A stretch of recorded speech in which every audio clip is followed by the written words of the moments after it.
অনেক সময় গভর্নমেন্ট কর্তৃক কিছু ওয়েবসাইট রিস্ট্রিক্টেড থাকতে পারে বা বিভিন্ন ধরনের আইএসপি থাকে যারা বিভিন্ন সাইট বন্ধ করে রাখে এবং সেই ক্ষেত্রে ওয়েবসাইটটিতে ঢুকতে হলে আপনার VPN এর প্রয়োজন হতে পারে। আর আজকের এই ভিডিওতে আপনি জানতে পারবেন আমরা যে ফ্রি VPN ইউজ করি সেটা উচিত কিনা, কোন ক্ষেত্রে VPN ইউজ করা উচিত এবং কোন ক্ষেত্রে VPN ইউজ করা উচিত না। তো চলুন মূল ভিডিওতে যাওয়া যাক।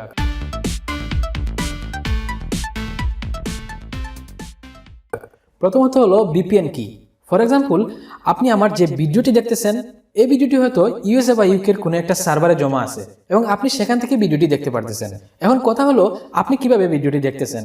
ফর এক্সাম্পল, আমরা যখন ইউটিউব দেখব সেটা আমরা ব্রাউজারের মধ্যে youtube.com লিখে যখন এন্টার করি তখন আপনার এই রিকোয়েস্টটা চলে যায় আইএসপির কাছে বা ইন্টারনেট সার্ভিস প্রোভাইডার যারা আছে তাদের কাছে। তারপর আবার আইএসপি থেকে রিকোয়েস্ট যাবে যে সার্ভারে আপনার ভিডিওটি রাখা আছে বা যে সার্ভারে আপনি যে জিনিসটা দেখতে চাচ্ছেন সেটা রাখা আছে ওই সার্ভারের কাছে। সেটা হতে পারে USA বা UK এবং সেই সার্ভার থেকেই আপনাকে ভিডিওটি দেখানো হবে। সো আমরা প্রতিনিয়তই এই প্রসেসের মাধ্যমে হোয়াটসঅ্যাপ, ইমো, ফেসবুক, ইউটিউব বা ইন্টারনেটের যে কোনো কাজ করে থাকি। এখন আইএসপি যদি চায় বা ইন্টারনেট সার্ভিস প্রোভাইডার যারা আছে তারা যদি চায় তারা যে কোনো সাইট লক করে রাখতে পারে। ধরেন ইউকের একটা সার্ভারে একটা ভিডিও বা যে কোনো একটা ইনফরমেশন আছে যেটা আপনার গবেষণার কাজে লাগতে পারে এবং ওই ভিডিওটি বা ওই ইনফরমেশনটি দেখতে গেলে হয়তো আপনি লক্ষ্য করবেন এই সাইটটি লক করা আছে। শুধু তাদের দেশের মধ্যে যে কেউ চাইলে এই ভিডিওটি দেখতে পারবে, আদারওয়াইজ বাংলাদেশ বা আর অন্য কোনো দেশ থেকে সেটা দেখা যাবে না।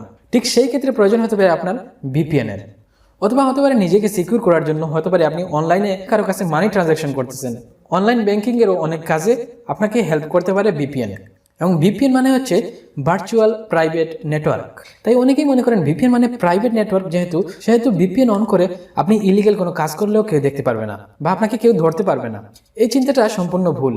কারণ আইএসপি এর রুলস হলো আপনি যদি কোনো অকারেন্স করেন, কোনো ধরনের ফ্রড করেন, তাহলে গভর্নমেন্ট থেকে যখন চাপ দেওয়া হবে আইএসপিকে তখন আইএসপি আপনার তথ্য প্রকাশ করতে বাধ্য, আদারওয়াইজ তারা আপনার কোনো তথ্য প্রকাশ করবে না।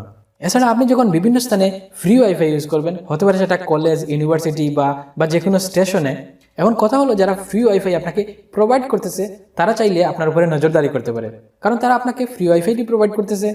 তাই সেই ক্ষেত্রে আপনার VPN ব্যবহার করা উচিত। তবে নিজেকে সিকিউর করার জন্য বা অনলাইন ট্রানজ্যাকশনের ক্ষেত্রে অবশ্যই পেইড VPNটা বেশি সিকিউর। ফ্রি VPN ইউজ করলে আপনি অনেক সময় প্রবলেমেও পড়তে পারেন। সো এরকম নতুন নতুন তথ্য পেতে এখনই আমাদেরকে সাবস্ক্রাইব করে রাখুন।